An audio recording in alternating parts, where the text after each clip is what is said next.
Hi,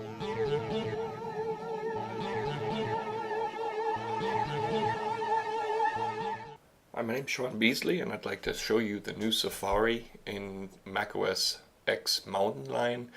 It's pretty impressive in comparison to the last couple of versions. It's still lacking a lot of the features and customizations that you can make with other browsers like Firefox and Chrome. However, they've done a really good job this time. One of the first things you'll notice here is the tab bar.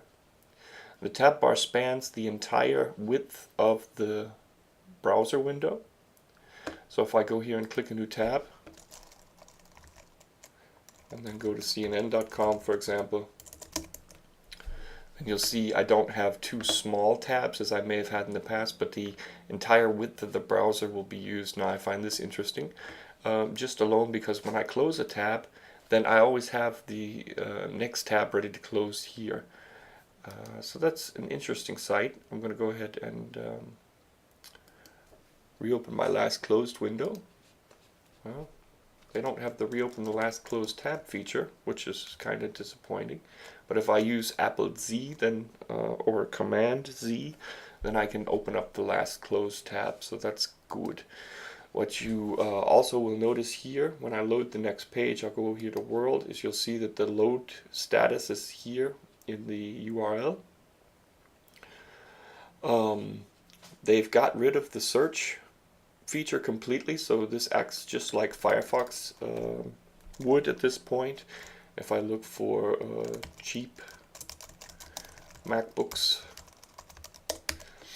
then I'll see that the default here is the Google search, or I can choose to search for it in the history, or I can search in this page. So I'm going to go ahead and search cheap MacBooks, and it'll default to Google. Now if I open up the preferences, I can see that there's been some changes here in the preferences. I now have a passwords feature where I can save passwords. Now I haven't found a way to actually turn this off, this password feature. I just always have to say no when it offers to save the passwords for me. Then I've got the notifications menu, which it appears to be something that's going to become more prevalent in the future with Web 2.0 technologies, that this notification feature will be used by websites to actually send banners directly to the notification module, which is up here in Mountain Lion. Yeah, and the rest of the tabs seem to be the same tabs. Autofill was there before, security was there before, privacy was there before, so I don't see anything new in that area.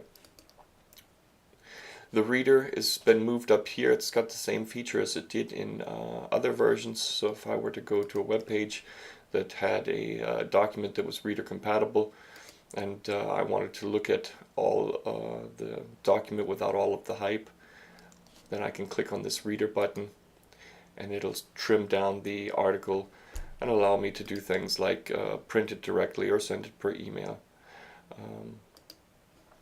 So that's pretty much the same. It's become a lot faster. They said 6% on the JavaScripting, but I feel like it's becoming a lot faster than that. Another new feature here is the tab management. So if I go here and click Show All Tabs, then I click then I get my tabs in this fashion. I can get a small preview of each one, and I can close individual tabs directly from this view or select into the tabs. That was the only tab I had left open. The reading list is now offline compatible. So if I add a page, then it'll be offline. I thought it was offline compatible before, but there's no way to tell because we're always online in today's society. And here I have the ability to add to my reading list, add to bookmarks. I can email this page. I can do that too if I'm in the email. If I hit Command I, it'll automatically email the page in older versions, starting I think at Leopard or Snow Leopard. Here I can send it directly to message or the Twitter integration. So if I've got my Twitter account set up, then I can automatically Twitter this page. If you have multiple iOS devices, which I don't, then you can see here they've got a iCloud connection that automatically shows all the open tabs on other devices. And here I've got a couple of plugins that I can use for my Safari purposes.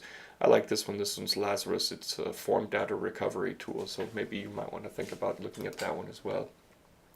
Other than that, all in all, it's pretty much remained the same, with the exception of these little small features. Um, I do say that the performance is much better, and I use Java intensive programs with the OTRS is very Java intensive, and it loads very, very fast. I don't know if I can give you a demonstration of that. I can't give you a demonstration of that right now, but I can definitely vouch for the performance increase in Safari itself, and the integration is becoming much better. So maybe if you've been using Firefox, you might want to get back and take a look at this and keep your eye on the developments there as well. Okay, thanks for watching.